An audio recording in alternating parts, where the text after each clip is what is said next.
Oh, I discovered another Canadian cartoon from a friend of mine called Jordan Fringe. But at all costs, I've been at both sides to wanted to make a review of the somewhat famous Hot Wheels Battle Force 5.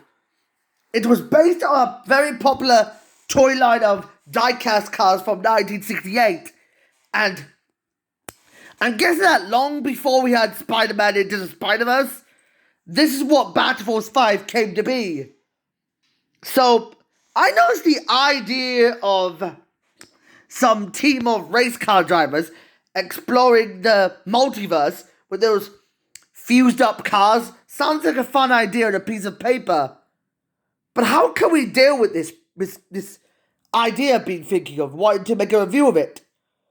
As I noticed, let's just tackle the whole idea of what I could see about Battle Force 5. The plot was originally kinda simple.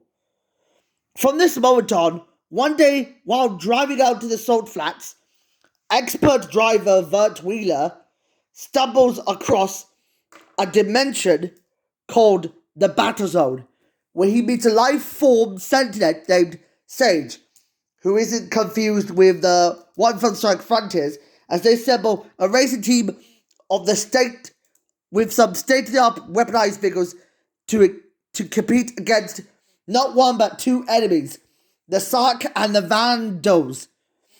Although the Sark are robots and the Vandals are animals, even though they realize that these devices that control the zones are called battle keys, will determine the fate of the multiverse. It sounds like how Spider-Verse came to be, but as a result of this, somewhere within the desert at the garage, this is how I learned it from. In Handler's Quarters, when it comes to these storm shocks that appear, it provides access to dimensions in this multiverse that allows everyone to do this. Well, for examples, there's only 7 members. The leader being Vert Wheeler, who originally appeared in Hot Wheels Highway 35 World Race and its sequel Hot Wheels Accelerators, wasn't portrayed by Andrew Francis. Well, specifically, he was portrayed by Mark Hildreth. Then we have Agora Ibadan, who is played by Kathleen Barr, also did Galorum in both Highway 35 World Race and Accelerators. As a result of this, the former of Hob was always close to be friends. Along with that, he shared a love for extreme sports and was a huge fan of Dan Welton, an auto racing lover since childhood. But when he found his way to the battle zone, he wasn't here to be all alone. He can't save the multiverse on his own. But this time, he gets help from his friends like Agora. Agora spent her time doing her off-road driving skills, of being sent here within the purpose of taking part in the team itself. However, the obnoxious duo, who are Sherman and Spinner Cortez, were their twins that act immature. They're like tech-supporting tactical muscles. Although they're both very adept to their own different things, while the former is adept to video games and could manipulate computer programs, the latter is younger but taller, as more intensely level-headed and physically stronger than the rest. Despite having impressive technologically engineered skills, he studied some sort of ancient culture in depth when he was a child during a video game convention. Well, for some reason he was mistaken to think of it. However, Stanford Isaac Rhodes IV, who is the oldest team member of his kind, was part of the British royal family, aka the 189th in line for the throne. Wait a minute. Why have they hired the only one to be a Brit? That reminds me of that movie called Garfield 2, the one with Garfield met his show-off self Prince. Garfield and Prince. What do they look like each other as twins? They look kinda identical, but it's kinda weird. As I know, despite being an arrogant and tough as nails kind of racer, he learns that his car had sonic cannons under its hood like a lowrider. Sounds like a fun idea for a vehicle. And Zoom Takazumi, who is a Thai American Muay Thai fighter from Bangkok, Thailand? Bangkok, Thailand, Amphibia. Does it sound very, very, very, very familiar to that cartoon I saw last year?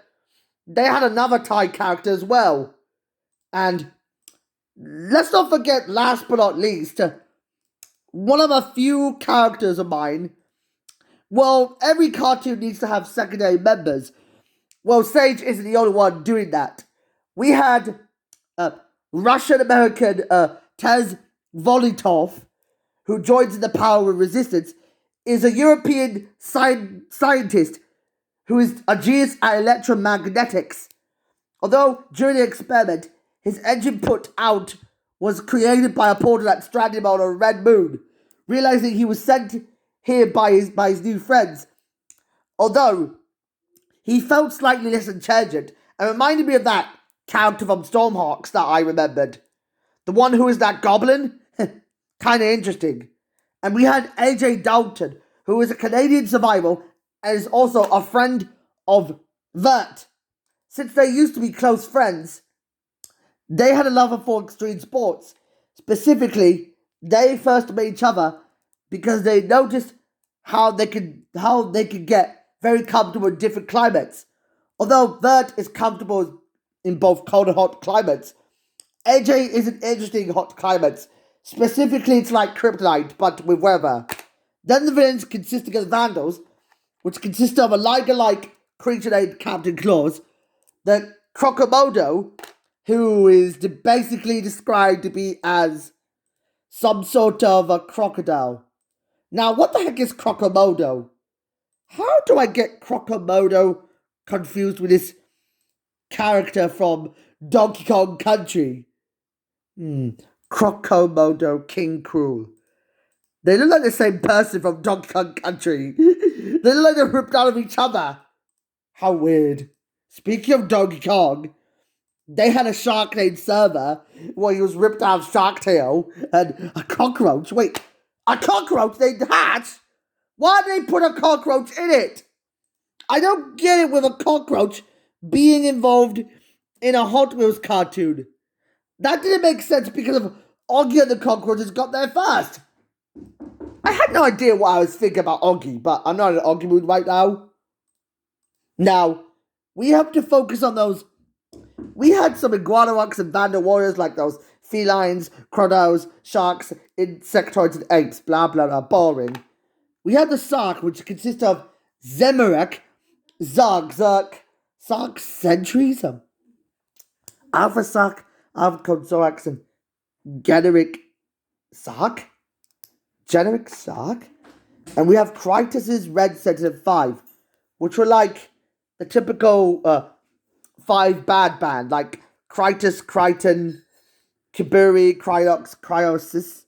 Means like Taurus 10, Red Zerg, Grimian, Zeke, Grace, Sarah Johnson, Simon Ian Rods the second? Sibling business. Negative Callus, Zen Rockus, Dan Weldon. Rest in peace, Dan Weldon. He's already dead since 2011. And Negative BF5, Shadow Speeders, and Master Takeyasu and Jack Wheeler. I noticed that Jack Wheeler, who originally appeared in both Highway 35 World Race and Accelerators, made an appearance in this one as well. We also had Borealis and Soul, the blue Sentinels, and Chromax, who was a red Sentinel, and the Diaz pre-accident Quadrian.